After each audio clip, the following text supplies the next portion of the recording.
Hello everybody, I'm continuing. It is Wednesday night, the 20th of April. We're building with readings towards April the 22nd, which is Stephen Lawrence Day. And we started last night reading about Stephen's life. So this is chapter 2, so a baby brother. Even as a very young child, Stephen loved being with other children. When he was 2.5, his mother took him to join a small playgroup at St. Stephen's Church in Woolwich. He settled in happily and went regularly, every Tuesday and every Thursday for a whole year.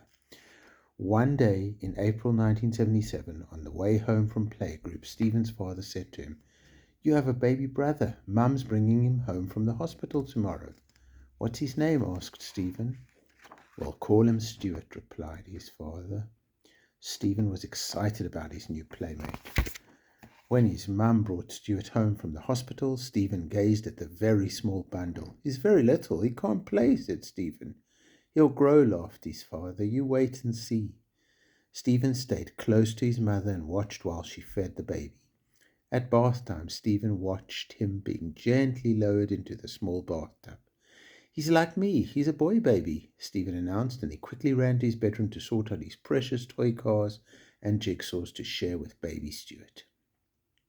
When Stephen was 3.5, his parents decided to move him from his playgroup to the Cyril Henry Nursery in Woolwich. "Don't want to go there," said Stephen on his first day. "Why not?" asked his mum.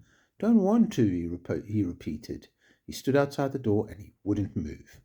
After a few minutes, a large group of children arrived. Stephen let go of his mother's hand, said, "Bye, Mum," and trotted into the hall behind them. Within minutes, he was in the middle of the group. From that moment, he went happily to nursery every day. "Can I have crayons today?" was Stephen's favourite question. He loved to draw and paint.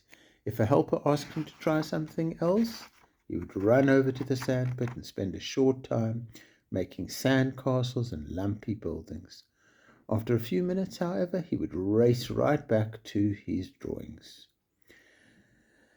At home, baby Stuart was slowly growing bigger and was beginning to look more like a possible playmate. Stephen was growing up too. In the mornings, on his way to the nursery, he saw the older boys going to primary school. As the boys walked past, Stephen would shout, "Hello," but the bigger boys just walked right on. "When will I go to big school?" he asked his mother most days. "Soon, love, soon." "When is soon?" Stephen pestered. "Not long," his mother answered. To Stephen it seemed like ages, but eventually the great day arrived. He was 4.5 and he was off to big school, Eglinton Primary. That's chapter 2. And actually, Stuart, the little brother that we just read about, he has grown up. He's a man now, and he has written a book.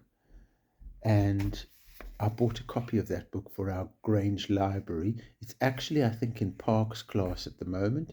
I'm going to find it and just check again what the name of that book is. But it was very powerful. I read the whole book. And it's Stuart, even though, well, he's had that tragedy in his life, he remembers Stephen, and Stephen always inspires him, and he's done a lot of great things. Stuart, he's been a teacher, he's been a youth leader, and he has inspired people with the book that he's written now. And for young people to read that book, it really talks about how you can solve some of the problems you might face as a young person in life. So that was chapter 2 from the life of Stephen Lawrence, and we'll read some more tomorrow night.